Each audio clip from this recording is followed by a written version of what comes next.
बात करते हैं हम लोग सब्लिमेशन के बारे में, जान लेते हैं कि सब्लिमेशन होता क्या है। तो sublimation the process in which solid directly change into gas without going into liquid state by heating, that process is called sublimation.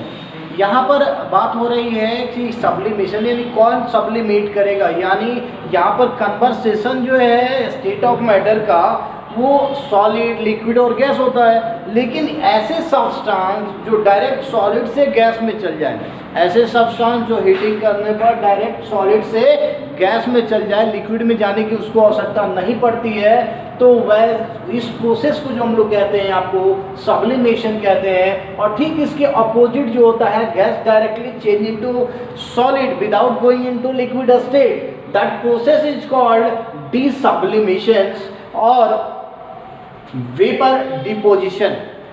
फिर से हम लोग समझ लेते हैं कि सब्लिमेशन जो है solid directly change into gas without going into liquid state, that process is called sublimation. और ठीक इसकी अपोजिट जो होता है gas directly change into solid without going into liquid state by cooling, that process is called desublimation और vapour deposition. अब ऐसे कौन कौन से सब्सटेंस है जो सब्लिमेशन में पार्टिसिपेट करते हैं, तो मोस्ट इसमें एग्जांपल है आपका कैम्फर, जो हम लोग घर में जिसे हम कपूर कहते हैं, कपूर जलाते हैं तो डायरेक्ट वो वेपर हो जाता है। उसके बाद है ammonium chloride, iodine, naphthalene ball, जैसे हम लोग अपने सिंक में बेसिन में यूज करते हैं नेफ्थलीन बॉल का, जैसे फिनाइल की गोली, तो उसका यूज जो करते हैं वो ऑटोमेटिकली लिक्विड में नहीं जाता है, वो डायरेक्ट सॉलिड में चल जाता है। तो इसके लिए हमें एक सेटअप करके इसका एक्सपेरिमेंट करके देख लेते हैं कि इसके एक्सपेरिमेंट में क्या दिखाता है और कैसे करना है। नेक्स्ट हम लोग थोड़ा सा इसको समझ लेते हैं कि सब्लिमेशन प्रोसेस के लिए हमें क्या क्या चीज़ कैसे सेटअप करके इसको देखना है। ये प्रैक्टिकल बेस्ड क्वेश्चन होता है, इस पर देख लेते हैं हमें क्या क्या चीज़ चाहिए इसके लिए। तो हमें रिक्वायर्ड जो मटेरियल होता है सेटअप के लिए हमें क्या चाहिए, आपको कॉर्क यानी रबर ट्यूब या कॉटन चाहिए, फनल चाहिए, हमें क्या चाहिए, वॉच ग्लास चाहिए, आपका वायर गेज चाहिए, बर्नर चाहिए, ट्राइपॉड स्टैंड चाहिए, सप्लाई ट्यूब चाहिए, गैस चाहिए, बर्नर स्टैंड चाहिए, अमोनियम क्लोराइड का क्रिस्टल चाहिए। और इस सब चीज़ को लेकर हम जब सेटअप करके और इसको क्या करेंगे, जब हम हीट करेंगे, यानी अमोनियम क्लोराइड क्रिस्टल को रख के जब हम इसको हीट करते हैं, तो हीट करने के बाद अमोनियम क्लोराइड जो है directly vapour of ammonium chloride में चेंज हो जाता है। तो यही वेपर जो दिखाता है यानी सॉलिड से डायरेक्ट गैस में जाना, ये प्रोसेस जो है सब्लिमेशन है। और वहीं जब हम वेपर ऑफ अमोनियम क्लोराइड को रख के उसको कूल करेंगे, कूल करने के बाद वो डायरेक्टली सॉलिड में चला जाता है, तो उसको हम लोग बोलते हैं डीसब्लिमेशन। एक बार फिर से देख लेते हैं हम लोग। वॉच ग्लास में क्या रखना है, हमें अमोनियम क्लोराइड का क्रिस्टल रखना है, उसके ऊपर से सेटअप करना है फनल को, जिसे हम अपनी भाषा में सिंपल भाषा में टीप कहते हैं, लेकिन ये केमिस्ट्री में जो नाम है उसको हम लोग फनल कहते हैं। यहाँ पर कॉर्क, रबर का कॉर्क लगा सकते हैं या रबर ट्यूब या कॉटन का यूज कर सकते हैं, जो इसको ब्लॉक करेगा ताकि अमोनियम क्लोराइड का वेपर बाहर ना निकल सके। अमोनियम क्लोराइड का वेपर इस पर कलेक्ट होता है।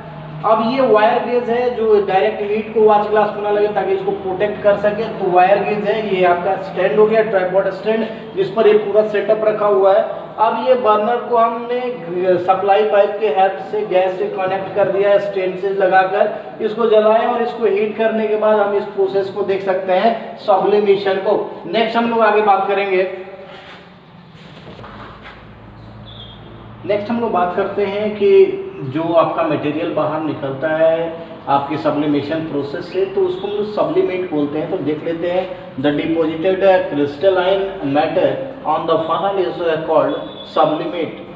अब सब्लिमेशन जो है can be described by equation, जैसे सॉलिड को हीट करते हैं तो सब्लिमेशन कहलाता है, वो वेपर में चेंज हो जाता है। फिर वेपर को हम कूल करते हैं तो ये प्रोसेस आपका क्या कहलाता है, डीसब्लिमेशन, और ये डायरेक्ट सॉलिड में चलाता है, यहाँ पर लिक्विड स्टेट में नहीं जाता है। सब्लिमेशन जो यूज किया जाता है वो सेपरेट किया जाता है सॉलिड सब्सटेंस, वैसे सॉलिड सब्सटेंस को जो सबलिम करता है, यानी उसको हीट करने के बाद वो चेंज हो जाए from the non volatile substance में, तो वो क्या हो जाएगा आपका सेपरेट किया जा सकता है। इस के बारे में हम लोग चैप्टर 2 में पढ़ेंगे, जब सेपरेशन ऑफ मिक्सचर पढ़ेंगे तो इस चीज़ को हम फिर से बताएंगे कि किस किस चीज़ को हम इसमें सेपरेट कर सकते हैं। अभी केवल हमने सब्सटेंस के रूप में लिया है, इसका नाम नहीं लिखा, किस किस चीज़ को हम सेपरेट कर सकते हैं, इस चैप्टर 2 में इसको बताएंगे। नेक्स्ट हम आगे देखते हैं। नेक्स्ट हम लोग बात करते हैं कि ह्यूमिडिटी का दो टाइप्स है आपका, एक एब्सोल्यूट ह्यूमिडिटी, दूसरा जो है वो रिलेटिव ह्यूमिडिटी।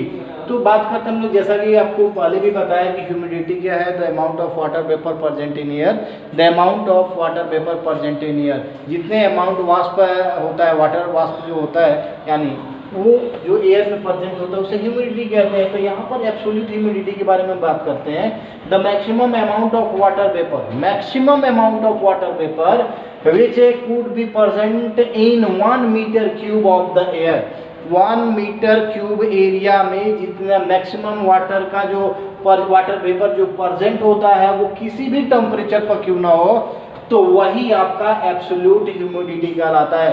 एब्सोल्यूट यानी 1 मीटर क्यूब एरिया में जितने amount of maximum amount of water vapour present होता है वो किसी भी यानी एट एनी टेम्परेचर हो, तो वो आपका होता है एब्सोल्यूट ह्यूमिडिटी। नेक्स्ट हम बात करते हैं रिलेटिव, यानी ये कंपैरिजन किया हुआ है relative humidity.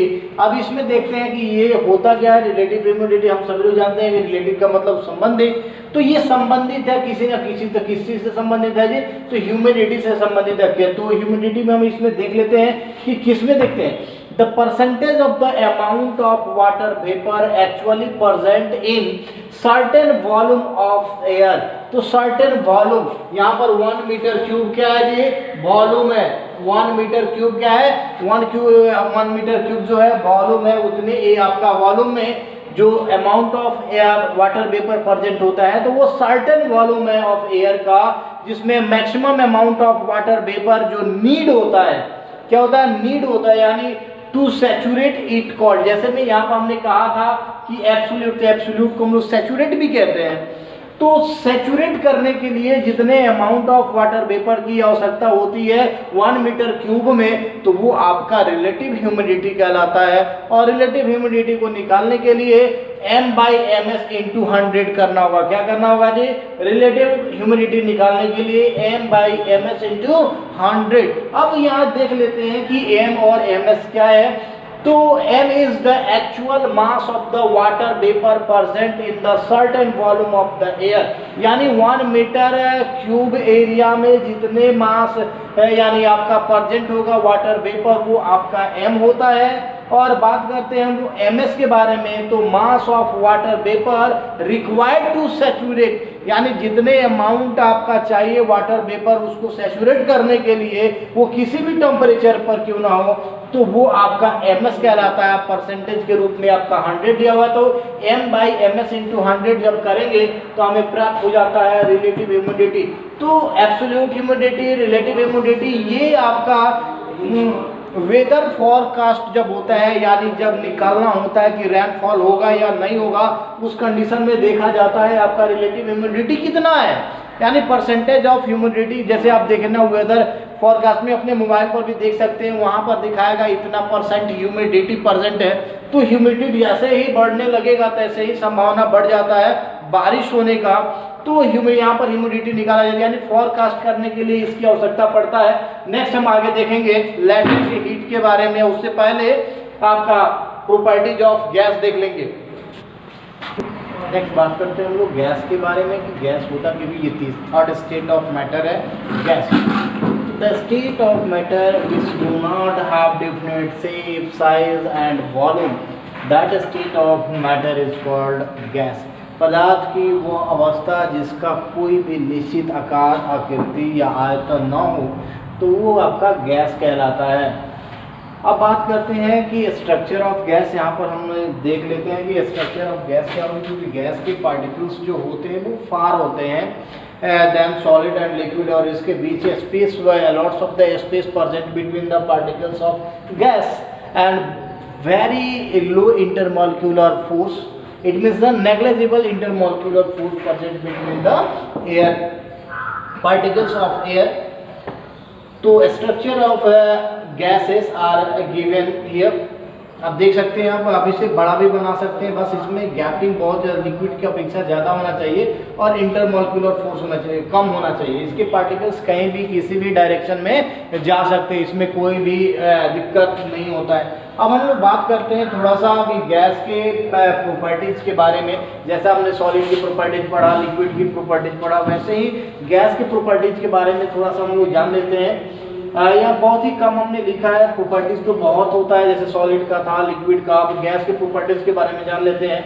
A gas has neither a definite shape nor a definite volume, यानी कहने का मतलब गैस का ना ही शेप होता है, ना उसका कोई साइज है, ना उसका वॉल्यूम होता है। The density of gas is lower than the solid और लिक्विड। अगर हम कंपेरिजन करें डेंसिटी के बारे में, तो डेंसिटी यानी सॉलिड और लिक्विड के डेंसिटी से कंपैरिजन किया जाए तो इसका बहुत ही लोअर डेंसिटी होता है गैस का। मेल्टिंग और बॉइलिंग पॉइंट भी जो होता है वो रूम टेम्परेचर पर होता है, यानी melting and boiling point of a gas are below room temperature, यानी रूम टेम्परेचर से भी नीचे होता है इसका मेल्टिंग और बॉइलिंग पॉइंट। बात करते हैं हम the compressibility of gas is very high. जैसे सॉलिड का कंप्रेसिबिलिटी बहुत लो होता है, उसकी अपेक्षा लिक्विड का ज़्यादा होता है, और सबसे हाई जो होता है वो गैस की कंप्रेसिबिलिटी होता है। गैस अब कंप्रेसिबिलिटी हाई होने का मतलब है इसमें इंटरमॉलिक्यूलर फोर्स जो होता है वो बहुत ही कम होता है, जिसकी वजह से ऐसा होता है। Gas can blow. अब इसके डायरेक्शन जो होता है वो डायरेक्शन किसी भी डायरेक्शन में जा सकता है, इसमें फोर्स इतना कम होता है, स्पेस ज़्यादा होता है, इसके वजह से वो कहीं भी किसी भी डायरेक्शन में ब्लो कर लेता है। A gas can be made to expand और कॉन्ट्रैक्ट ऑन द हीटिंग और कूलिंग। गैस को जब हम हीटिंग करेंगे या कूलिंग करेंगे तो फैल भी सकता है और कॉन्ट्रैक्ट यानी घट भी, सिकुड़ भी सकता है। Diffusion of gases are faster than solid and liquid. Gases का इंटरमिक्सिंग जो होता है वो बहुत ही हाई होता है देन सॉलिड और लिक्विड के, यानी इसमें अधिक होता है क्योंकि गैस और गैस का मिश्रण बहुत जल्दी से हो जाता है। अब बात करते हैं कि the conversion of the gases into liquid, यानी गैस को जब हम लिक्विड में कन्वर्ट करते हैं तो कन्वर्ट करने के लिए चाहे हम प्रेशर को अप्लाई करें या कूलिंग को अप्लाई करके गैस को हम लिक्विड में चेंज कर सकते हैं। तो इस प्रोसेस को जो कहा जाता है आपका लिक्विफिकेशन ऑफ गैस कहा जाता है। क्या कहा जाता है? लिक्विफिकेशन ऑफ गैस कहा जाता है। अब इसके बारे में थोड़ा सा हम आगे जान लेते हैं। यहाँ पर थोड़ा सा हम लोग देख लेते हैं लिक्विफिकेशन ऑफ गैसेस, यानी गैस को कैसे लिक्विड बनाया जाएगा, इसके बारे में हम लोग बात कर रहे थे। तो ये एक हमारा नायलॉन पिस्टन है, यानी कह सकते हैं सीरीज। तो सीरीज में ये नायलॉन पिस्टन होता है, ये ऊपर से हमें इफर्ट लगाना होता है, फोर्स लगाना होता है। तो फोर्स लगाएंगे तो एरिया कम होगा, तो एरिया कम तो force per unit area is called pressure. तो फोर्स यहाँ से हम लगाएंगे, एरिया कम करेंगे, प्रेशर हाई हो जाएगा। तो गैस के पार्टिकल्स ऐसे दिखता तो है नहीं, हम इसको समझाने के लिए ये डॉटेड से दिखाए हैं, यानी पार्टिकल्स ऑफ गैस। अब इसमें अप्लाई कर रहे हैं हम प्रेशर, पिस्टन के माध्यम से प्रेशर अप्लाई हो रहा है, तो गैस के मॉलिक्यूल्स क्या करेंगे? कॉन्ट्रैक्ट करेगा। देख सकते हैं यहाँ पर एरिया ज़्यादा कॉन्ट्रैक्ट हो गया और सिकुड़ गया, यानी gas particles are contract when the pressure is applied and temperature is low. यानी जब प्रेशर आपको हाई करते हैं, टेम्परेचर को लो करते हैं, तो उस कंडीशन में गैस के पार्टिकल्स जो होते हैं, जो फार होते हैं, वो क्लोज आ जाते हैं और धीरे धीरे क्लोज आकर और वो लिक्विड का फॉर्मेशन करते हैं। यहाँ पर हम देख सकते हैं high pressure and low temperature gases converted into liquid. अब इस तरीके से यहाँ पर हम इफर्ट लगा रहे हैं, यानी हमारा फोर्स है, और फोर्स ये सभी पर हम देख सकते हैं हमारा ये हम फोर्स लगा रहे हैं यहाँ पर। तो फोर्स पर यूनिट एरिया, यानी एरिया यहाँ पर कम हो जाएगा, एरिया कम होगा, प्रेशर हाई हो जाएगा, प्रेशर हाई हो गया। अब ये जो प्रोसेस कहलाता है, यही कहलाता है लिक्विफिकेशन ऑफ गैसेस।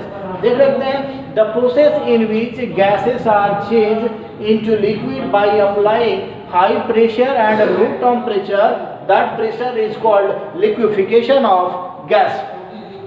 और लिक्विफिकेशन ऑफ गैस जो होता है वो कहाँ यूज होता है? तो this process is use for converting the petroleum gas into LPG, यानी पेट्रोलियम गैस जो होता है उसको लिक्विफिकेशन मेथड से लिक्विफाई करके फिर सिलेंडर में उसको भरा जाता है। तब जाकर उसे हम लोग बोलते हैं एलपीजी, जिसे हमें डोमेस्टिक यूज में लाते हैं। तो एलपीजी है क्या है, लिक्विफाइड पेट्रोलियम गैस, यानी पेट्रोलियम गैस को लिक्विफिकेशन मेथड के माध्यम से लिक्विफाई करके तब सिलेंडर में भरा जाता है और इस प्रोसेस का यूज होता है। और उसमें क्या होता है, हाई प्रेशर होता है, लो टेम्परेचर होता है, हाई प्रेशर और लो टेम्परेचर होता है, इस प्रोसेस का यूज किया जाता है। नेक्स्ट हम आगे बात करेंगे लेटेंट हीट के बारे में।